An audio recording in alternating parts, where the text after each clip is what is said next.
So she will stay like a yuppie for about 6 months. She will move in with a roommate. I don't know whether this is roommate or another person, but roommate who's also yuppie.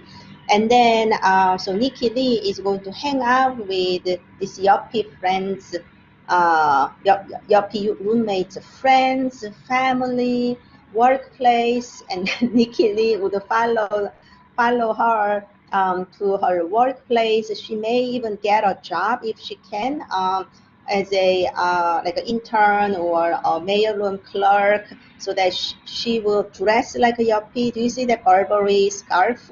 And then that black Donna Karan style black coat. So she will dress like a yuppie, and then make hair like a yuppie, and then makeup like a yuppie. So yuppie is young urban professionals. We don't have that word anymore, but from late 80s to 90s, office workers, like a young urban professionals, people work in the bank or large corporations, they were called yuppie. So she was imitating their lifestyle for 6 months. And then she will say bye to the group and move on to another project. So do you see the hip hop project in 2001? Do you know where to go to participate in hip hop project? New York is a birthplace of hip hop culture. Do you know where you have to go? Okay, maybe you are not very knowledgeable about this. Not Brooklyn, South Bronx. Do you know South Bronx?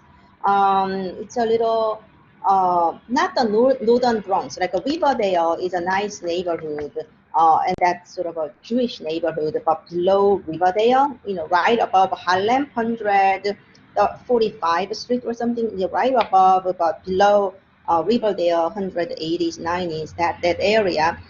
South Bronx is the birthplace of hip hop culture. So once I had a designer, there was a Netflix show based on this hip hop singers in South Bronx in the 1990s. I cannot remember what that television series was. Anyhow,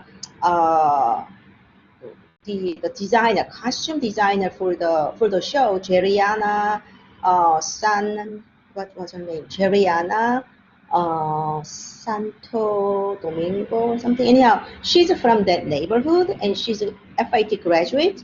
And then she gave a great Get Down. Yes. How did you know? Yes. Yeah, I remember. It was a Get Down. Yeah. So anyhow, I invited that designer, and she talked a lot about this. Anyhow, look at the hip hop culture. So Nikki Lee went to South Bronx, found a roommate again, and she dressed like a hip hop group and hair, and she also made her skin a little bit darker. So, you know, hip hop culture is more like a, I mean, it's African American culture, but the South Bronx, we have a lot of, I think, Dominican people from Dominican Republic. And then there is a lot of like interracial group, interracial groups living in that neighborhood.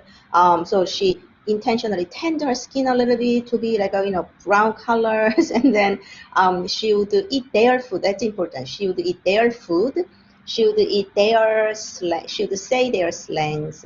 So it's a immersive culture, right? So immersive culture project. And then also during the yuppie project, she would go to the yuppie restaurant, like bars that are popular among the yuppies. She would listen to yuppie music and yuppie food. So if you think about your own life, we live in our ethnic enclave, and then we only eat the kind of food that our, family members or our friends are eating.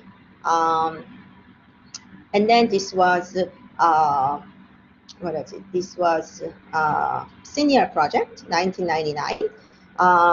So Nikki Lee, can you recognize which one is Nikki Lee? Yeah, the shortest one right there, right? Like she's Nikki Lee. So she even put some, how do you call it, makeup, also she put some small weights on her arms and legs in order for her to feel like senior citizens. Did you hear that they feel their bodies are very heavy, heavier than we think? and that's why they walk slow. So Nikki Lee put the wrinkles, this makeup, and then just like a senior citizen, she would get up very early in the morning with them, and then she would shop with the senior citizens. What kind of shops they go to, right? Or they would eat like an early bird dinner for senior citizens, and by living together with the senior citizens, she will watch that TV series that these people would watch, and all together she would drink whatever senior citizens would drink and lifestyle. So that was photographed, and then it was recorded. So it was popular in 1990s, having this kind of event. And then now she moved on to another project. I really liked her. I mean, I wish she stayed a little bit longer, but now she moved back to South Korea. Do you know who her husband is? Her husband is a famous actor called Yoo Tae.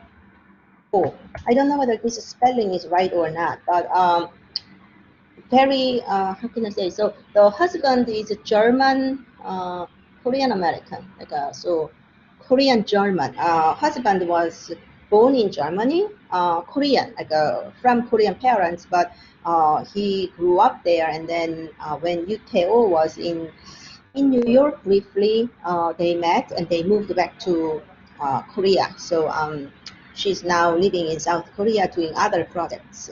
But it is sad.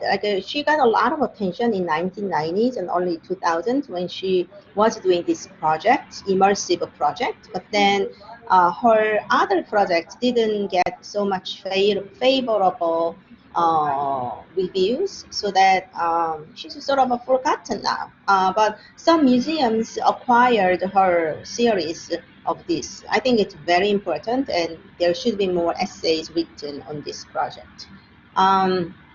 Moving on, I want to tell you a little bit more about Korean American artist named Debbie Han. I also wrote an article on Debbie Han's work. She grew up in Southern California, and then she rediscovered South Korea after her MFA. She went to UCLA for undergrad, and she went to Pratt Institute for MFA. And then eventually she took up some college teaching positions, and then she lived in Korea a little bit. And there she started this Graces project. Do you recognize these three Graces? Can anybody tell me that where you learned about three Graces?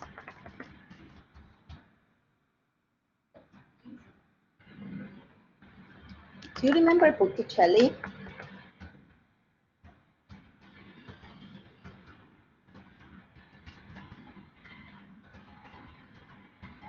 Like a Botticelli Primavera or Birth of Venus? None of you remember Botticelli in the Renaissance art?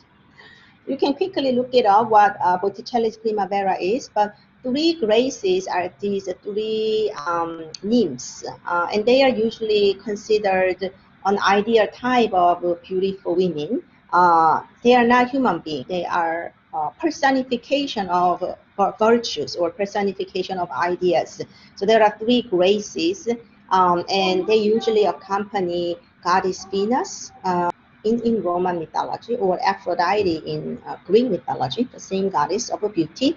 And anyhow, they are known for their elegance, beauty, and virtues. But anyhow, when Debbie Han moved back to South Korea in the late 1990s, she's almost the same age as Nikki Lee.